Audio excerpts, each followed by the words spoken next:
En 27 novembre, Fidio Jean-Pierre Randjenamboarn, numéro 1.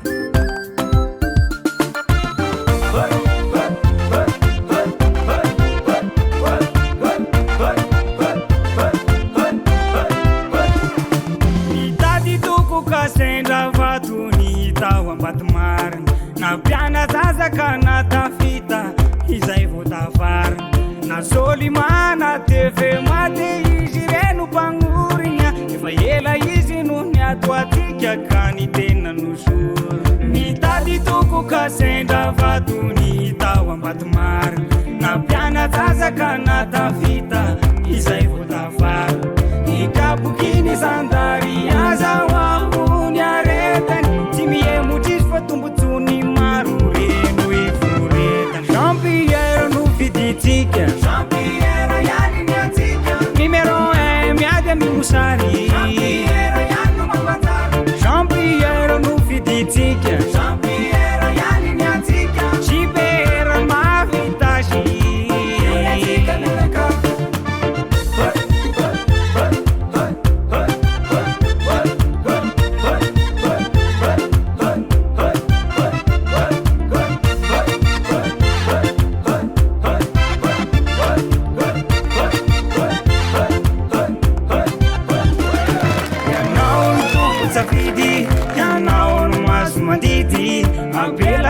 nono avinty tanana tsika sarobity hikarakara ny omitaly andraikitra ny sosialy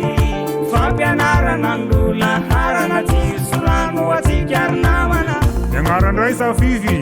vatsam-pangatahana rehefa vita amin'ny fianarana dia mitodoa aty amin'ny tanindrazana zay aramoa numéro 1 atsika teny tanàna atsika Jean-Pierre fiditsika Jibera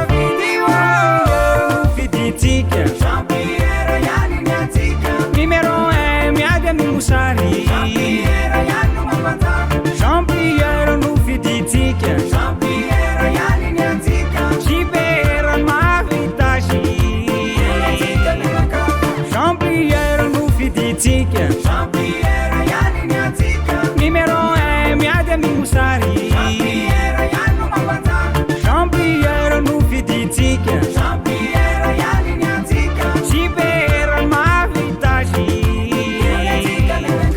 tompoko lahy sy tompoko vavy riva oka nambatomaro tiaho iraho anopo fa tsopotopoina tanora azo iara-miasa tanora azo iatsina ary tanora voninkiasa ho anambatomarina satria ela ny tadiavana an'izany isika tompolahy tompoko vavy ny tanjona dia tsotra ho lasa fitaratra iambatomarina ao anatin'izany ary fahitondra raha ny mahakasika ny fandriam-pahalemana ny fahasalamana ny fanabeazana ny fambolena sy ny fiompiana ary ny herinaratra tsy maizina tony ambatomarina makasitraka tompolahy makatenina tompoko-vavy samy atahin'Andriamanitra Jean-Pierre no fiditsika Jean-Pierre yani ny atsika numéro 1 miady amy mosary Jean-Pierre yani no mampanjary Jean-Pierre no fiditsika Jean-Pierre yani ny atsika Jibera mavitasy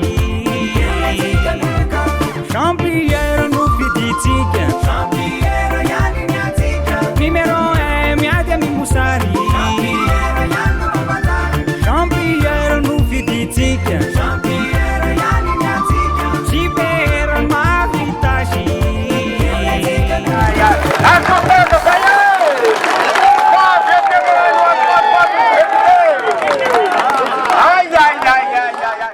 En 27 novembre,